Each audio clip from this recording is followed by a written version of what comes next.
We have what we call a no-entry program, where we go out to work with kids and families before they get in trouble, and say, we don't want to work with you at the prison to make you better. Let us work with you before you get in trouble and make you better. Right. You're listening to Business Lunch with Roland Frasier. This is your seat at the table. Hey everybody, Roland Frasier here with Business Lunch. Welcome to the show, and welcome my guest, Andre Norman. Andre, thank you for being on the show. Oh, my pleasure, brother. It's great to have you here. So you have a pretty cool story, and I want can we just summarize that a little bit? And I know you just did a keynote, so I don't want you to have to do the whole keynote kind of thing, but just can you tell people a little bit about who you are, where you came from, and what you're doing now, and then we'll go into the rest of it. The summarized version of my life: grew up in the inner city of Boston. Mom went through domestic violence, kicked dad out. Went through the busing crisis of Boston. I used to get stoned on buses, thrown rocks at, names. Came through that. Realized middle school, didn't do well, didn't fit in, drifted to the streets. I'm the classic single mom, 6 kids. I'm the one who fell through the cracks. Mm-hmm. I wind up getting in trouble. I wind up in court. I get sentenced to a bunch of time and sent to a maximum security penitentiary at 18. I get there, I'm super nervous, and the gang recruits me. And they said, I think it's best that you be with us. It was either kind of be with the gang or be on my own. And being on your own in the maximum security penitentiary at 18 isn't a good idea. Mm-hmm, mm-hmm. If anybody should ever find themselves there. And I hung out with the gang for 6 years. And I raised my status in the gang. I became the 3rd ranking gang member in the state through attrition and a lot of work. And I thought I was winning. I thought I had achieved my dream of being one of the top gang leaders in the state. And I realized I was just the king of nowhere. Mm-hmm. I had an epiphany. I turned my life around. I wanted to go to home and be successful. So I picked a school called Harvard University as my destination. You always need a destination point. Yeah. Taught myself to read, got my GED, went to counseling because I had a slight anger management problem. I just kept working every day. Taught myself the law, reversed the case on appeal. It took 8 years of working 20 hours a day to get myself out of prison. And I got out in 1999, roughly 19 and a half years ago. I've worked at Harvard Law School. I've worked at the White House. I've worked at London Business School. I've worked with YPO. I've worked with EO. I worked with Genius Network. I'm now here at War Room. I've worked with COO Alliance. I've worked with so many companies I can't keep track of because I made up my mind to be successful, and I wasn't going to stop. That's pretty awesome. That's a pretty great That's story. the abbreviated version. Right. So let's go back when you, because I want to look at a little bit of like kind of the mental toughness thing. So when you were faced with the decision going in, what would you say your attitude was at the time that you went in? You're 18 years old. You've gone through the judicial process, which is no fun thing to do. And now you're kind of in a place that I assume you don't really know much about, right? I knew 100% of nothing about maximum security prison. It's not something you can read in a book or see on TV. Right. You know it when you get there. Mm-hmm. When I got there, the thing that I knew was I was scared to death, and I knew nothing. Right. And so was it put to you kind of like an ultimatum, join us, or the gang part? Yeah. No, I mean, they didn't give me like the ultimate ultimatum. They gave me an option, actually. I went down to the caseworker's office, and she gave me a handbook about all the classes I could take, the college classes, the high school classes, the HVAC, the plumbing, the welding, and culinary, all the stuff that I could do while I was in jail. And I was excited. I called my mom and said, Mom, I can do all this wonderful stuff while I'm in jail and make myself better. Mm-hmm. Then the gang came to me and said, Andre, you're from our neighborhood and we love you. You got 2 choices. You can go with what that lady said in that handbook.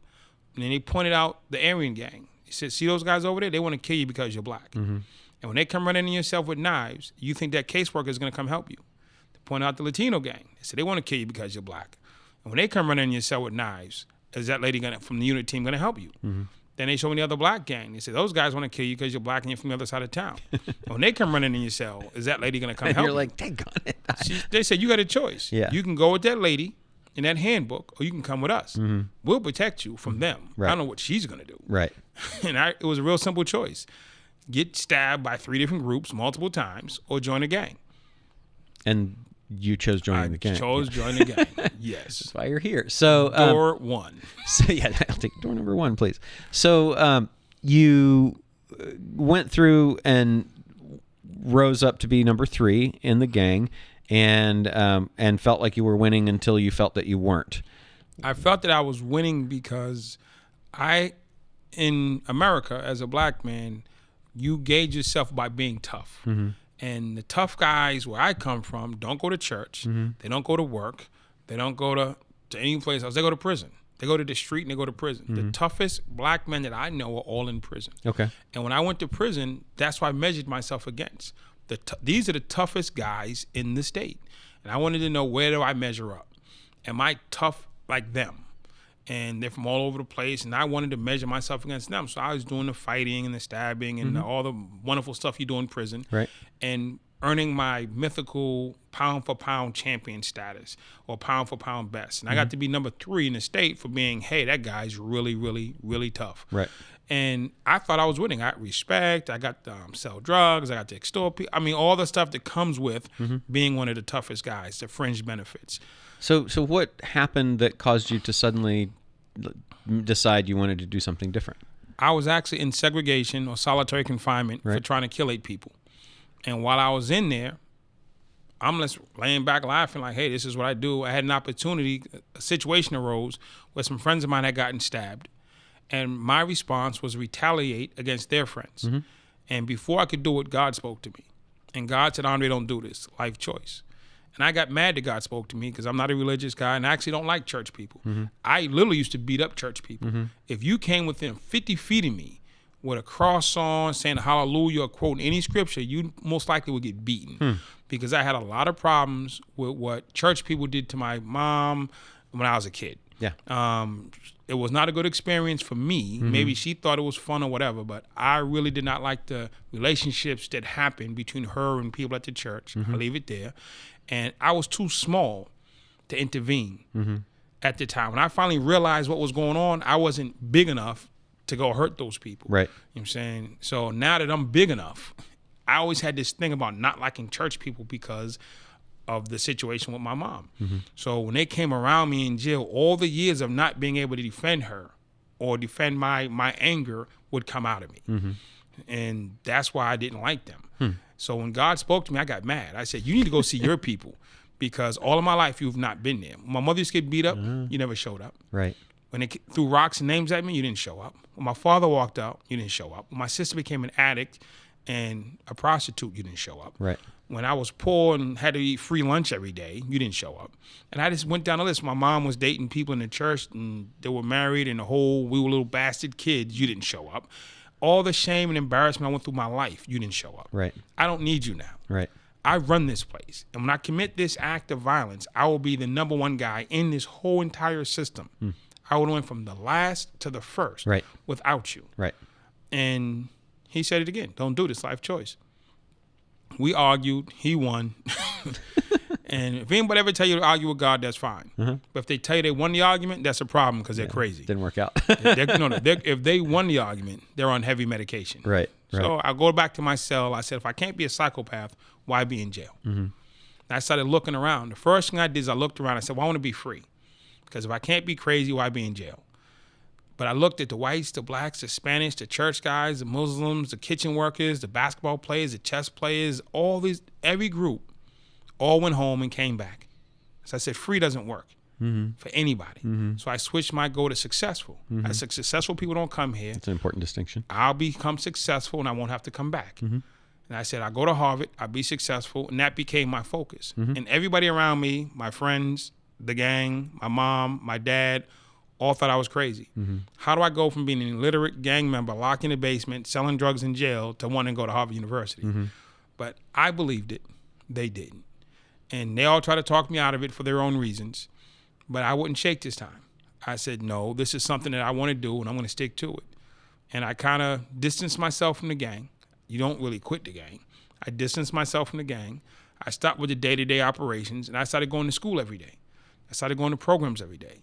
And I spent my time doing constructive, positive things to build me and to build the person that I needed to be to get into Harvard. Because the person that I was, when I had the thought, would not be accepted. Okay. I needed to build that person. And that's what I began to do. And over the next 8 years, I built that person. That's pretty impressive. And how did you, because I know that when you have a release, So you're 1999 now, and you're out. You are free, but maybe not yet successful. Correct. So there's no guarantee that you will be able to stay that way. The system is kind of built to get you back in. It's looking to trip you up. It's waiting and watching to see what you do wrong. What was the step once you got out, and what were you thinking?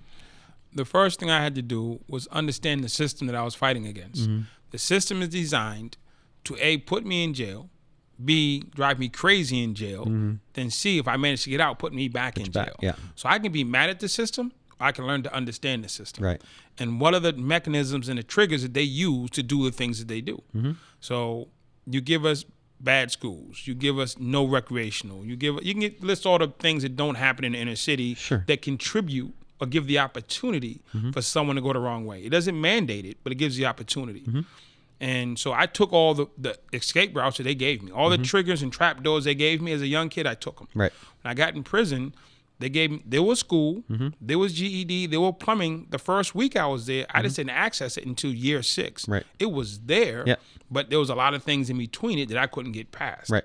So they gave me I took the tricks and the trap doors in the first 6 years. Then when I finally got on track, now I'm coming home, I'm saying, what are the tricks and the trap doors coming out of the door? Yeah. Coming out of the prison doors. And I saw them, I recognized them, and I moved around them. So most guys coming home from prison will go get a job because you need to have money. Yeah. Or they'll go back to their family. Right. I love my mother. I am my mother reborn. But I will tell you this, no disrespect to my mom. Andre and mom in the same house for 18 years equaled prison. So I'm not going to do 14 years in prison and go back to the same equation and expect a different result. Right. So I went to a program that I would go visit my mother, but I wouldn't live with her. I'm not saying it was her fault, but us two together equated to prison. So I didn't want to have that same result not blame her twice. That's a pretty significant observation. So there were a few things that you said. One was the trapdoors and things like that you took them, then you saw, and they're there, and you kind of figure out a way around them. How does that translate into now when you're talking to folks about business, about their kids, about all the things that you do? What are the applications of what you learned in that to what you do now? Well, the first thing I learned in prison, I came from a world that's called get it right or die. So when I'm faced with a decision, I'm faced with an assessment, I'm faced with an interview, I'm faced with any dilemma in prison, if I don't get it right, I'm subject to die. Right. So I meet a new gang member, I want to recruit him. If this guy turns out to be weak and he doesn't hold his ground and hold his job, I'm going to get killed. If I bring somebody in and he turns out to be a government witness and a snitch, I'm going to get more time. Right. If I bring somebody in and they can't do what they say they're going to do, I don't train them to do what they say they're going to do, right, I'm subject to die. Right. So my training, my intuition, my intelligence has to be at an all-time high because the first time I get it wrong, I'm subject to die. Yeah. So I took training people extremely serious because my life depended on it. That's awesome. Yeah, and I'm training people who are illiterate, who are drug addicts, who are emotionally disturbed, who are frustrated, who have all these issues, but I have to train them and teach them to stay focused, attentive, and responsive to what I need them to do, and consistent. How do you do that? I used to do it through emotional wellness. I would sit with somebody, and I'd find out their inner pain. Everybody has inner pain. And if you can identify that inner pain in somebody and help heal it, it creates a bond between you and them. And once that bond is created, they will run through a brick wall. Let's just hypothetically say you were an unwanted kid and you were dropped off in a shelter and your parents just walked off. You would have issues with abandonment. You have issues with your parents not being there. You have issues with being unwanted. I would find that from you, counsel you and coach you in that. Take that pain out of your life. So for the first time in your 39 years, you don't have that pain. Right. It's freedom. You feel so much better about your life and possibilities and things you can do because there's no grief, no trauma. And you would do anything in the world to not get that back. But I hold it. So you would do anything for me if I'm in your presence or in another building or another planet because you psychologically perceive that Andre is holding your pain. Right. And there's nothing you wouldn't do for me. How do you apply that in any way in business as well? Yes. When I go into businesses now, I walk into a room, there's 10, 20, 30, 40, 50 people who work for you. I need to find the weakest link. I need to find the arrogant person. I need to find a person who's not going to follow policy. I need to find a person who really believes in you. I need to follow a person who has that skill set but is not getting a chance because he might have started later than somebody else. And I look at all the people and who is the best for what. I don't care when you started. I'm saying when Michael Jordan came to the Bulls, it didn't matter that he just started. Right. He went to the front of the line because Right. his talent was obvious. So it's the same scenario, but it's not as obvious talent. You have to go in and find the talent and sometimes develop it. You mentioned if you brought the wrong person into the gang and they was weak, then you were subject to die. And then you just mentioned finding the weakest link. How do you spot that? It's personality traits. I have a thing that I understand to be called projected weakness and projected strength. Everybody omits something. They call it your energy, your vibe, and all the rest of that stuff. You've seen people when they have a vibe of intelligence. You've met a nerd, like a really, really, really, really big nerd. You're like, yo, he's a nerd. How can you tell? You can look at him and tell. You know what I'm saying? He admits the nerd factor. Nerdiness. Yeah. Nerdiness. Right. There's like the jock guy. You know what I'm saying? He admits like that I'm a jock. Right. I play sports. You know what I'm saying? Right. So it's that level of confidence that he can do that. It doesn't mean he can do other things, but he's confident in that he can play sports and sports is cool, so he's cool.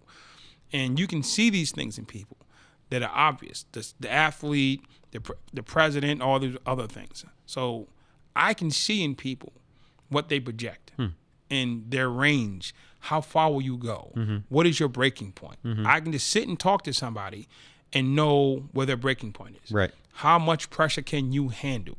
When are you going to testify against me? Right. Yeah. When are you going to call the cops and say Andre did it? Yeah. At what point So I do need you to- fail and I die? At what point do you fail and I die? So I've developed a system of doing an assessment on the individual, their strengths, their weaknesses, projected strengths, projected weaknesses, and everybody has them. I like the projected strengths and weaknesses thing. I hadn't heard that before. That's pretty cool. Is that something that You heard about it because I got good at it, and that's why I'm still here. Nice. Okay, good. I like it. So now, once you identify that weak link, obviously in prison you wouldn't let them into the gang, but in a team, you kind of have them as part of the team. Do you let them go? Do you nurture them? Do you help them get better? How do you deal with it? Even with inside the prison, I first assess, is this person trainable? Okay. Can this person, I might meet somebody who's physically weak. I put you in the gym long enough, you lift enough weights, you'll get physically strong. Okay. I'll see somebody who's mentally weak. I spend enough time coaching and counseling, can you get mentally strong? You know what I'm saying? I'll find somebody who can't withstand pressure. I'll try to put you through some pressure tests and some stress tests to see if you can adapt to that. Neither you can or you can't. That's cool. So I don't throw people out initially.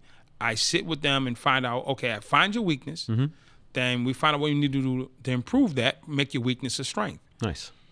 What you mentioned that you had a bunch of friends and the relationship with your mother that you spent 18 years with that led to jail. And so that was kind of your board of advisors, if you would, for your youth. Yes. Then you got out and you had your friends saying you can't go to Harvard and that you can't do that. And they were your advisors at the time and not particularly helpful ones as far as getting you to where you wanted to go. And now you have built a really strong board of advisors or a group of advisors. Can you talk a little bit about that and the people you surround yourself and how that helps and what the best way, in your opinion, is to go about doing that? My initial board of advisors were my board of advisors based on proximity. Not based on intelligence, not based on gifting, By not default, based right? Most by of the default. time. Yeah. You just happen to be the closest person to me. Your best friend from elementary school was only your best friend because he's in the next class. Right. And he sat in the next seat from you. Or you met somebody who was also named Roland. My best friend in the 6th grade was Andre Cameron. Why? Because his name was Andre. And he sat in the next seat for me. That was it. Right. There was nothing else we had in common. We fought all the time because we weren't the same. We had no business being near each other, but because we had the same name, we had to be best friends. Right. Because that's what society said. So it's proximity in which I pick my first set of advisors. Then when I go to prison, again, it's proximity because it's who's near me. Then when I finally came home from prison, I started picking people who are actually good at the things I need them to be good, that I was weak at. So I have people who in my life now who are excellent at business, excellent at family. I'll give you this one analogy. I came home, I had a son, I got married and I had a son, and I said to a friend of mine. He's a Catholic deacon, John McMillan, St. Basil's in Methuen. Love y'all. That's where I got baptized. And I said, John, Deacon John, when my son turns 8, I'm going to give him the beating of his life and let him know that I'm in charge. And John looked at me and said, what are you talking about? I said, yo, it's a black thing. I'm going to beat the kid. It's hard in America for black boys. And he needs to understand how hard it is and all this craziness I was saying. And I'm going to beat him. I'm going to give him the come to Jesus meeting, we used to call it. We can go downstairs, I'm going to beat him, and he's going to have the fear God put in him, and story, and he's going to know how world works for black men. Wow. And John looked at me, white deacon, he said, no, Dre, it doesn't work like that. I said, you don't get it, you're white. Your kids run around the supermarket acting fit, and they throw fits, and I just go for it. My mother would never go for that. She beat me right on the spot. It's just something that we do. Trust me. And he said, no, Dre. He said, your biggest weapon against your son is not physical. Your biggest weapon against your son is called disappointment. His world revolves around you. Right. He only knows you. There's nothing else he knows beyond you. So if you pull away from him, the distance will crush him. The absence of you will crush him. And he will do anything to get that distance closed. So before you go to this beat him thing, go to just try and use disappointment. I said, that's some white people stuff. And we went back and forth, and he said, no, Dre. He said, I love you. He said, we went around and around. I said, okay, I'm going to try it. And my son got a little bit older. I tried the disappointment thing. I would get mad and just like shut my emotions off from him.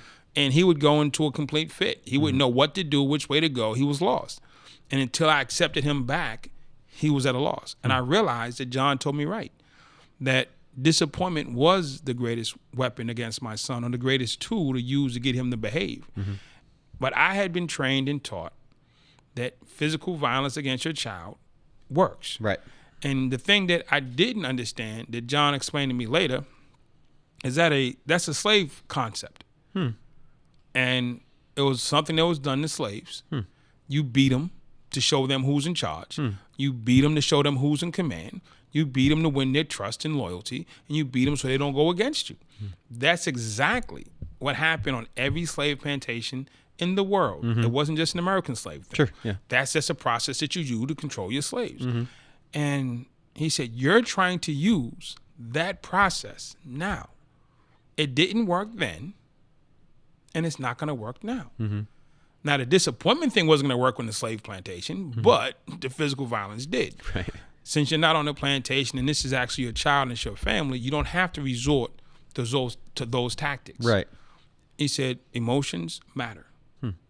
And that was one of my greatest. My son has had a tremendously different life because an old white guy from Boston, Massachusetts. You should send that guy a letter. I see him all the time. He's still in my life. Your son should send that guy My a son letter. should send him a letter. Thank you for saving that beat down. Yeah, he because in my mind, I'm going to do what hasn't worked for me or anybody else in my family or anybody else in the world. Right. We're going to beat our kid into submission. Right. But because I had advisors who knew better, they taught me better. That's pretty great. It's certainly great for his life, right? My son is doing it fabulous. So now you help people who are troubled. You run a prison, Max. I run a maximum security prison wing in okay. South Carolina. Okay. And in addition to that, you have a career speaking and helping people and doing consulting and all kinds of other cool stuff. My primary job is speaking. Yeah. I get on stages, I give a wonderful story of how I transform my life, and you can transform your family or transform your business or transform an agency or whatever you want to transform from A to Z. If I can go from the basement of a prison with a 100-year sentence to the White House, what can you do? And I can show you how I did it, and I can show you how you can do it. I can show you how to understand your kids, understand your employees, understand yourself. Relationships is what I understand, how to make them, break them, stretch them, all of that. And I've been traveling around the world for 19 years doing that. And I was at a conference a year ago in Minnesota. And a lady came into my conference. It was a criminal justice conference. And I was talking about my life and in the gang and changing my life and working at Harvard and London Business School and how I used to be a really, really bad guy. And I changed it. And she came in after it was over and she said, Mr. Norman. I said, yes. She said, can you do that for real and other people? I said, what are you talking about? She said, I have a prison system where people are killing each other. We just had a riot where 7 people were killed and an additional 17 were wounded. It is completely out of control. Can you come to South Carolina and help these people be and do better? And I was like, lady, my schedule's full. I got all these events. I got places to go. It's on my vacation time coming up. I looked at my calendar. I'm like, I'm booked through like November. Right. There's only one Andre. Like you can find another astronaut. I mean, you can find a lawyer or a sports guy. Right. There's only one guy who went from the basement to prison to the White House. Right. So my calendar's booked, lady. Right. And she said, what's your commitment? That was dirty. No, it was real. And she's like, what's your commitment to the people? And I always say that I'm committed. I say that I give back. It's easy to write a check. You know what I'm saying? Or to show up to a function and sit in the back and eat a plate of food. Right. So I canceled my vacation. And 2 weeks after the day I met her, I was in South Carolina. And I went through their system. It had been locked down for 24 hours a day for 5 months. That means everybody stayed in their cell 24 hours a day for a 5-month period. And I went in, we opened the doors. I talked to 8,000 prisoners at 10 prisons in 6 days. Not one fight, not one argument. And they all said, we're with that guy. Whatever he says, we'll do. Then we had a discussion, and they said, can you come set up a program? So they gave me a unit that holds 92 people. And we're transferring in all the leaders, not just gang members, but the leaders from different factions and different elements of the prison, the toughest guys, to one unit. And I've been managing that unit for the last 2.5 months. That's pretty amazing. That just started recently. It just started. I mean, I shut down. I used to travel all the time, a lot. So I've cut out probably a third of my travel. When I finish this podcast, I'm like almost ready to pack my bags and fly back to South Carolina today. Right. Because I have to be there 8 o'clock tomorrow morning. Right. Because the relationship that's going to guide these 92 men to where they need to go is kind of centered on me, because I'm the story. What have you identified in this process of transforming other people and transforming yourselves as kind of the keys? Do you have a framework for transformation? We have a framework for transformation. The first framework is you always do an assessment. Okay. Don't guess, assess. If you don't do an assessment, you're guessing. Okay. And if you're guessing, you're probably going to guess wrong. So do your assessment first of whatever the situation or the individual is. Secondly, you have to listen. Don't talk. Reflective listening to the point of, I need to hear your pain. I need to hear your story. I need to hear how you see it. I need to hear how you feel it. I'm not interjecting. I'm not saying right or wrong. I just need to listen. The ability to listen is huge because most people aren't listened to. And then the more information you have, the better off you are. I got a saying, if you're talking, you're teaching. If you're listening, you're learning. So after the assessment, I want to listen as much as possible because I need to learn. Okay. And third, we develop a plan of action, and then you go with it. So I designed a program for this specific agency in this specific situation, and it was probably 30 days in, I realized I designed the wrong program. Or not the wrong one, but I could have designed a better one. How did you realize that? How did you come to realize that? The program was designed like a million other programs. You come to the program, you sit down for 6 months, we teach you all this wonderful stuff. I got the world's best teachers that are going to beam in and do trainings. But after 6 months of sitting here, I give you a certificate. And you go on and you say, okay, I did Andre's program and I'm better. Prove it. Prove you're better. How do I prove that you learned anything? Right. How do I prove that you learned anything? Right. Because you sat here for 6 months and didn't cause a problem? That's not proof. So I switched the program up. I said, no, Andre, you could have done it better. So we took the sit in the classroom for 6 months out. Now But before we get there, was there anything in particular? Was it just you looked at it and you said, okay, I get it, I can do better? Or were you like thinking, did you talk to somebody? Did you not see the results you wanted to see? Was there any? The results from the men were phenomenal. They were bought in. They were going. They were there. But I'm a jailhouse lawyer. And I'm the type of guy that you would hate to be in an argument with because I'm going to win. And if I was arguing against myself in this instance, I would say, prove that they learned anything. Yeah. So you were doing that assessment kind of as constantly. you were going. You're like, here's every my night program. I go home and I review my day. Okay. And I said to myself, Andre, prove that they learned something. Not prove that you taught them. Right. Prove that they learned it. Right. And I couldn't. And I said, well, if anybody ever says to you, prove that they learned anything, you're stuck. I look at every variable that I can be shut down and or killed on. Right. Get Right. it right or die. Yeah. So in this scenario, if I just overlooked that, and we were in the prison scenario, that would be my death, because I couldn't prove it. So I needed to be able to prove that they were learning something. So we took away the sit still and just listen. So classes are the same. Teachers are the same. Instructors are the same. But the difference is every participant now has to create a document on what they learned.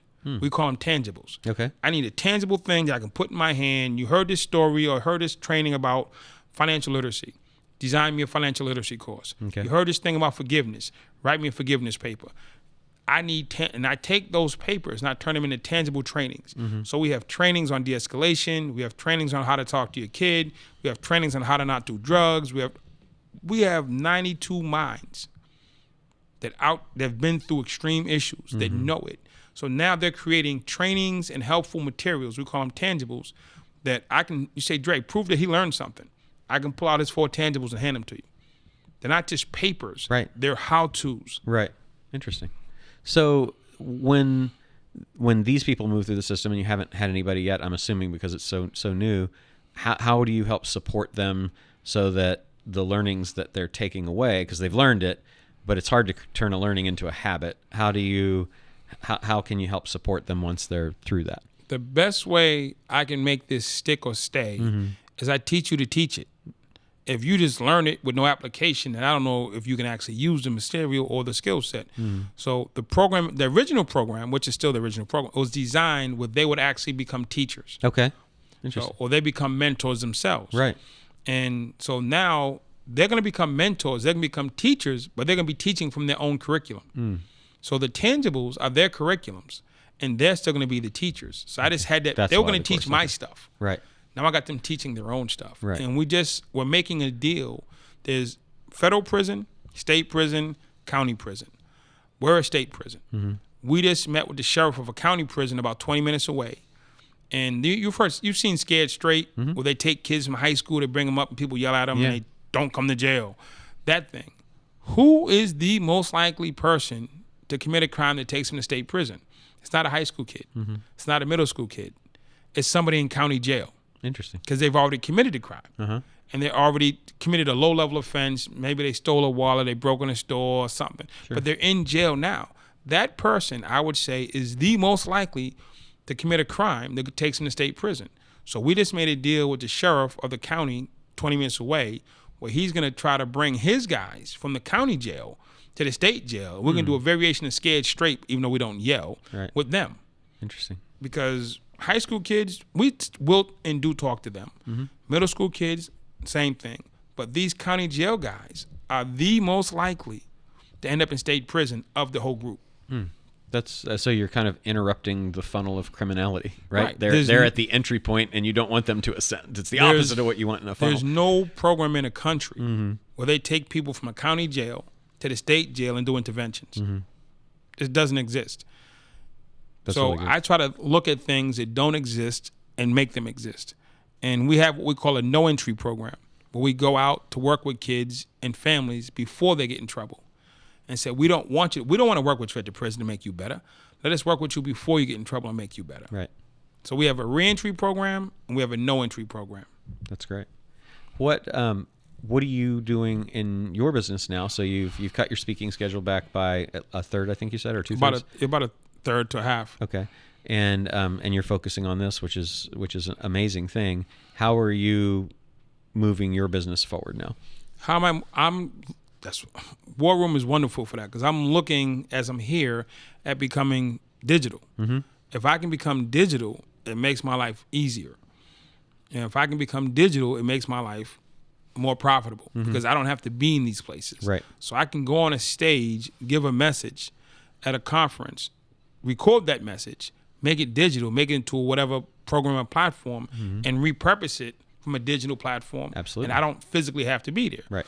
And you're the master of that. Right. That's so this is like above and beyond a great place to be. So I'm happy to be here to be helpful to your members. But I'm also learning, because War Room has tons of stuff to teach. Fantastic. That's really cool. And on the program side, is that something that can roll out to other prisons? Or are we kind of in a pilot program now? We're in a pilot stage where you hear about programs for the drug offenders, program for the nonviolent. This is a program for the most violent. Because every state, if you know it or not, has a maximum security lockdown with hundreds of people who are violent offenders who are locked in these units. Yep. And 95% of them are coming home. So if your man comes to prison and he's stabbing everybody every other day, and you finally stick him in a cage at the end of the hall and you just leave him for the next 10 years, then you're going to release him to society. What do you think is going to happen? Yeah, pretty low chance of There's really low chance. I'm not worried about him coming back, but who's going to have to kill to come back? Yeah. So I say to the director and I say to the other folks who think, oh, you shouldn't help these people. They don't deserve it. Let's go get the grandmother of the young man who's going to be killed. Let's sit her at this table and let her ask us, you had that man in custody for 12 years. You kept him locked in a cage like an animal for 12 years. He came home and he killed my grandson in 2 months. Right. Did you make any attempts to make him better? And the answer right now across the country is no. The answer is the opposite, right? We did not. We made him worse. Yeah, exactly. So I want to be able to sit down with this grandmother and say, lady, we did everything we could to make that man or that woman better, to make him safer, to make him ready for society. Now, you can't fix or change everybody, but we gave it our best shot. And right now, we're not giving it our best shot. We have thousands of men and women locked in solitary confinement because they did things inside. They earned their way into that space. Sure. I'm not disputing that. Right. But what are we going to do as the intelligent ones?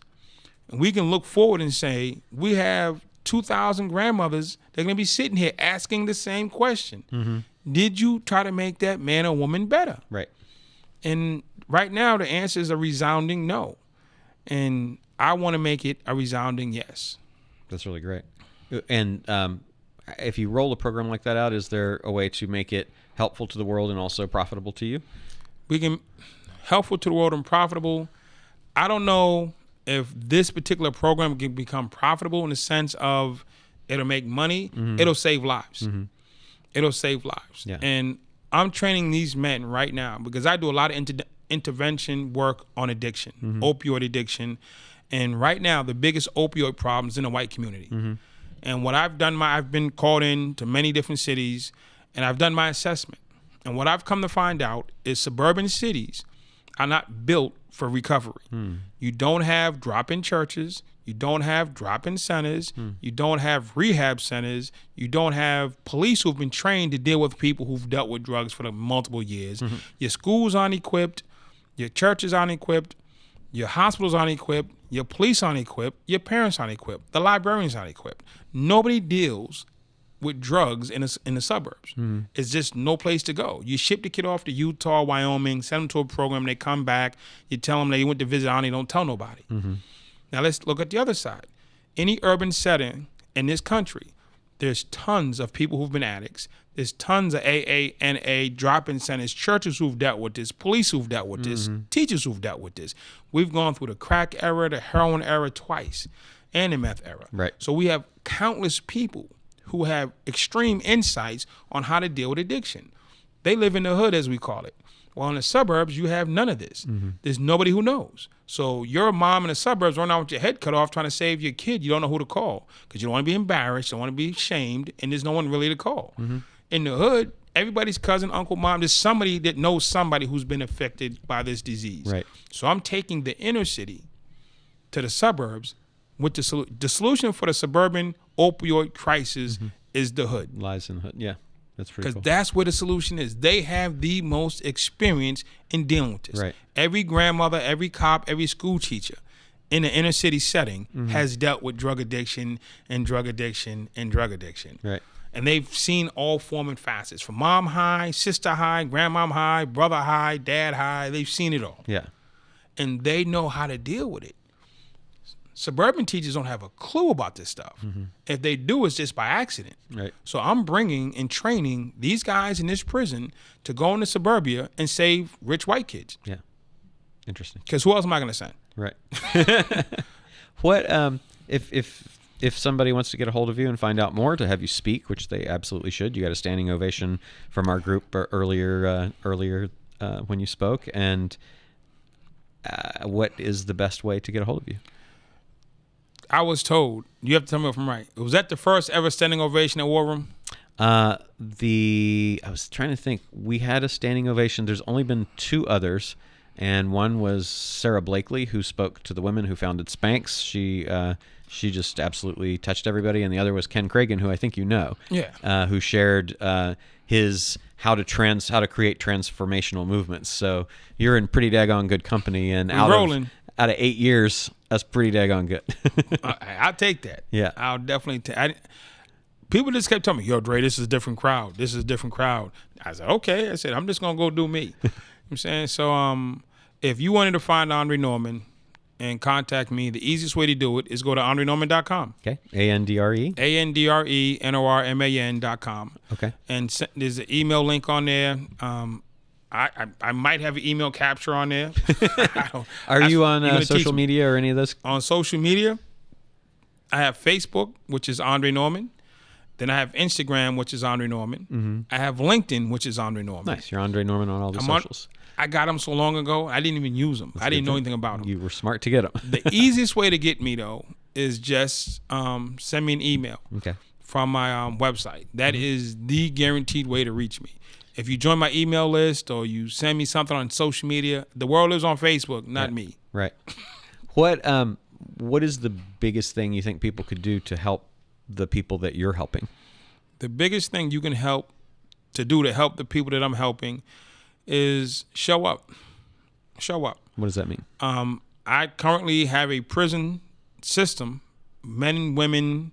I work at one specific prison, but I work at all 21 facilities in the state. I'm designed a program at one. We had last month a lot of women hurt themselves at another facility. I'm not contracted there, but I don't like to see people hurt themselves. So we put together a team, we go to that facility, we do suicide prevention talks. Our program is behind the wall, it's in the communities, it's in the boys' clubs, it's in the alternative schools. But if somebody wanted to make a difference and just sitting home, cool, you can write a check. It'll be helpful. We'll buy some supplies, or we'll pay for something. We'll use that to hire another trainer or speaker or get another tool. That's always a good thing. Mm-hmm. But the most important thing is your presence.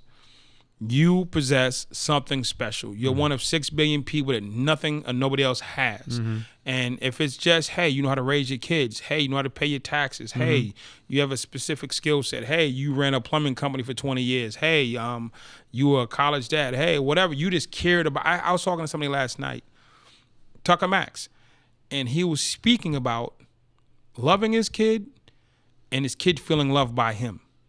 And he understood the differential. Mm-hmm. That he says, I wanted my kid to not just be loved, but to feel loved. Right. And have this. He's one of the greatest writers on the planet. Cool. I would want him to come, and he's coming. When Tucker comes, he'll do the book thing. I say, Tucker, explain to them the difference between loving your kid and your kid feeling loved by you. Mm-hmm.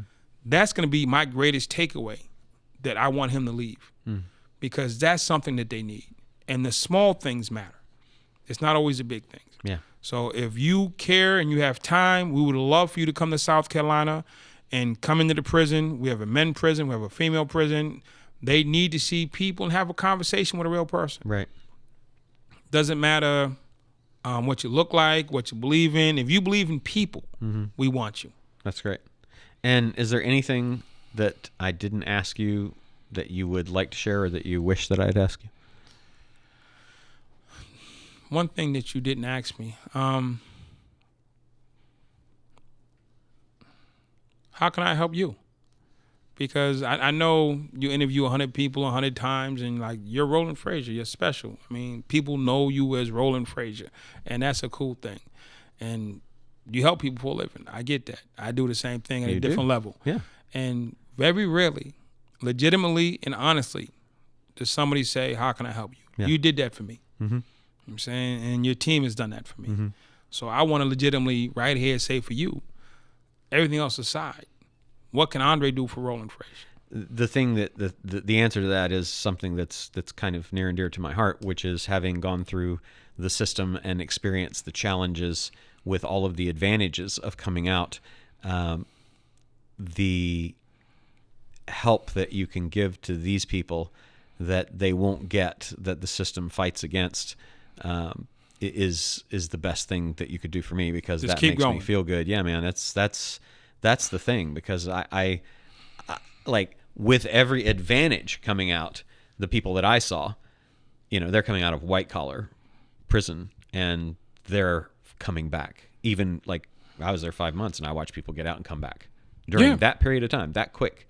And it's because the system is designed. I don't think that they said, how can we get people back? I really don't. I just think that a lack of understanding and a lack of analysis and a lack of attention and a lack of resources all contribute to, well, that's just how we do it. And there's nobody that gets elected saying, let's not be tough on crime. And that's the right? new. Let's that's the new let them slogan. all out, right? So I think that's an important thing to think about. So that's it, man. Just keep doing what you're doing. So It's I'll tell you what fantastic. I'll do. We're gonna set up some kind of social media, because you're the digital guy. You can help me set up, because I do this stuff. I don't really put it up on anything. So what I want to do to make sense for you, myself, and other people who want to know, because I just go work, Right. is create some kind of platform where people can see the work. Sure. So you don't have to, is this real? Did he really do that? Because Yeah. people often see me like, he's never been to prison. Yeah. Or they'll meet me like, oh, he's never worked at Harvard, or he's Right. never been to London Business School. Or Right. people Or the who White know House, me from my old life can't believe me in this life. Yeah, sure. People who know me in this life have a hard time visioning me walking down a hallway in a prison with a knife in my hand. Because you are a different person now. I'm a different person. Yeah. So we'll do some kind of social electronic thing where people can see the work. We'll figure that out. We'll figure that out. Awesome. Thank you so much for being here. Appreciate you, brother. Appreciate it.